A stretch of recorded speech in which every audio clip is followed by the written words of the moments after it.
Selamat malam Pak Rudi. Kali ini saya akan presentasikan mengenai struktur organisasi dari Pertamina untuk mata kuliah perancangan dan manajemen organisasi industri. Langsung saja kita mulai. Jadi apa saja yang akan saya bahas di presentasi kali ini? Yang pertama itu ada apa itu struktur organisasi, lalu mengapa struktur organisasi itu penting. Kemudian uh, bagaimana struktur organisasi dari Pertamina, lalu organizational design Pertamina itu bagaimana, lalu tergolong ke dalam mekanistik atau organik, dan yang terakhir membahas tentang team structure, matrix structure, project structure, dan juga boundaryless organization. Nah, langsung saja. Yang pertama, struktur organisasi itu merupakan cara suatu organisasi untuk mengatur dan mengelola sumber daya, termasuk manusia, untuk mencapai tujuan dari organisasi tersebut. Dan struktur organisasi ini mencakup pembagian tugas yang jelas, di mana tanggung jawab itu didistribusikan di antara anggota tim atau departemen, dan juga terdapat hierarki yang menunjukkan level-level manajemen dan pembagian wewenang. Dan deskripsi dan pengertian ini saya dapatkan dari buku The Evolution of Management. And kemudian berikutnya saya mengambil juga dari buku Manajemen Robbins, edisi ke-13, di mana struktur organisasi itu merupakan kerangka yang mengatur bagaimana tugas dan tanggung jawab itu dibagi, dikoordinasikan, dan diatur dalam suatu organisasi. Dan juga struktur organisasi itu meliputi elemen-elemen seperti pembagian pekerjaan, pengelompokan, penetapan wewenang, dan juga alur komunikasi. Nah, kenapa uh, struktur organisasi itu penting?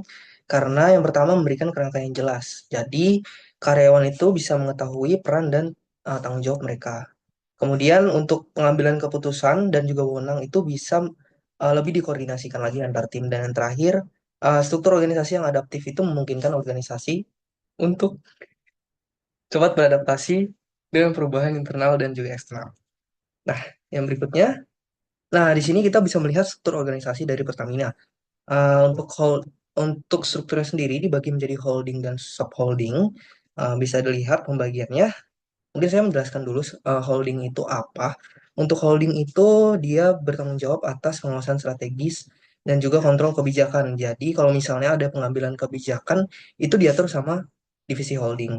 Nah, untuk subholding di sini ada pembagiannya masing-masing. Subholding itu memiliki otonomi yang lebih besar untuk menjalankan operasional sehari-hari. Seperti di sini bisa dilihat ada pembagian tugas dan tanggung jawab yang lebih spesifik. Kemudian, em, kita akan masuk ke organizational design Pertamina. Yang pertama ada work specialization, yaitu di dalam struktur organisasi Pertamina, pembagian spesialisasi tugas ini tercermin dari adanya berbagai bidang. Contohnya ada eksplorasi migas, produksi minyak dan gas, lalu pengolahan, distribusi, pemasaran, keuangan, sampai ke sumber daya manusia gitu. Jadi sudah ada spesialisasi yang mengatur atau membagi tugas dari masing-masing pekerjaan. Kemudian departmentalization ini bisa terlihat kalau banyak subholding dari Pertamina itu sendiri. Ada yang di bagian gas, ada yang di bagian juga integrasi logistik, ada juga di bagian petrochemical gitu. Jadi masing-masing subholding ini punya anak perusahaan tertentu yang menjadi tanggung jawab mereka. Kemudian yang ketiga itu ada chain of command. Nah, di sini kalau di Pertamina itu Dirut atau Direktur Utama itu melapor kepada Dewan Komisaris dan Kementerian BUMN. Dan di bawah Dirut itu ada Direktur tadi subholding itu.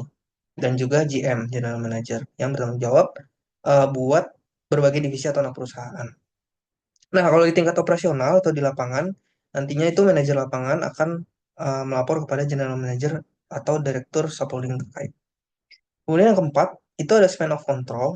Jadi kalau di Pertamina itu seorang direktur subholding itu ngawasin 5 general manager, maka span of controlnya adalah 5 gitu.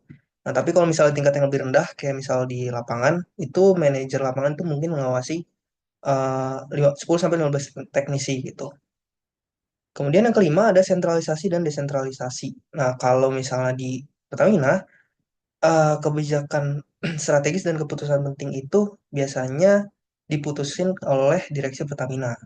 Nah, kalau misalnya desentralisasi, ya itu biasanya di kegiatan operasional hari-hari. Ya misalnya penjadwalan produksi atau penanganan operasional di lapangan gitu.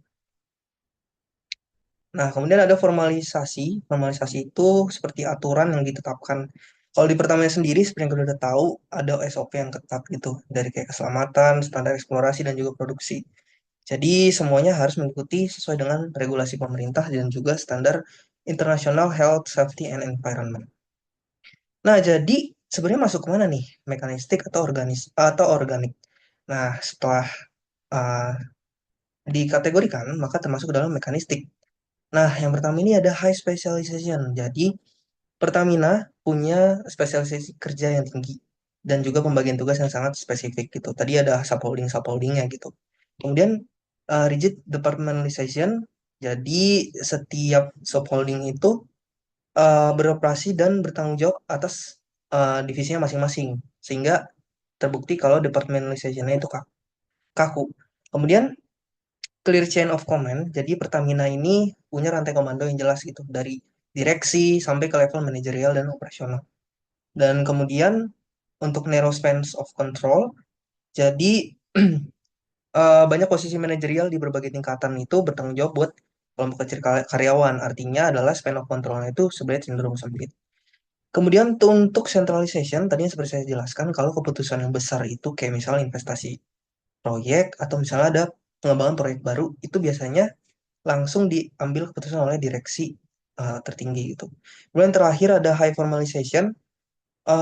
Untuk Pertamina ini sendiri itu punya banyak prosedur yang harus ditaati, khususnya untuk keselamatan kerja, lingkungan, dan juga standar produksi gitu.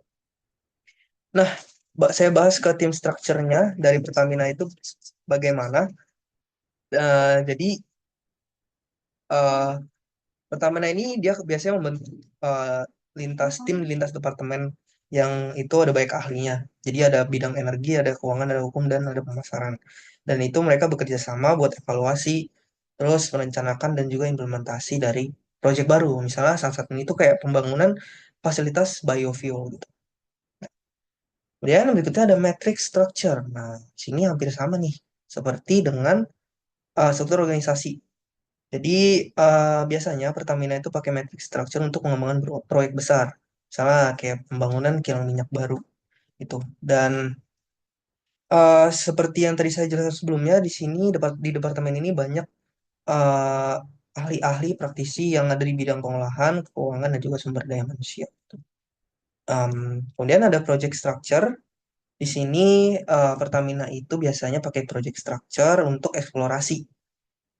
Misalnya kayak pembangunan kilang di Balikpapan itu Pertamina bentuk tim khusus buat mengelola proyek tersebut dari awal sampai selesai gitu. Dan kembali lagi tim proyek ini dilengkapi dengan manajer proyek, insinyur, dan juga ahli lingkungan yang spesialis. Kemudian boundaryless structure itu jadi Pertamina ini berkolaborasi dengan mitra-mitra internasional untuk proyek-proyek migas. Contohnya untuk mengembangkan blok minyak dan gas di luar negeri. Jadi Pertamina ini kerjasama dengan perusahaan asing melalui joint ventures. Nah, kemudian dalam pengembangan riset dan inovasi terbarukan juga, Pertamina ini bisa membangun kolaborasi dengan universitas-universitas, lembaga riset, dan juga berbagai startup.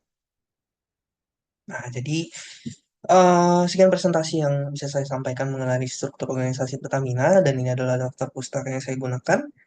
Dan terima kasih telah mendengarkan presentasi saya. Tuhan memberkati.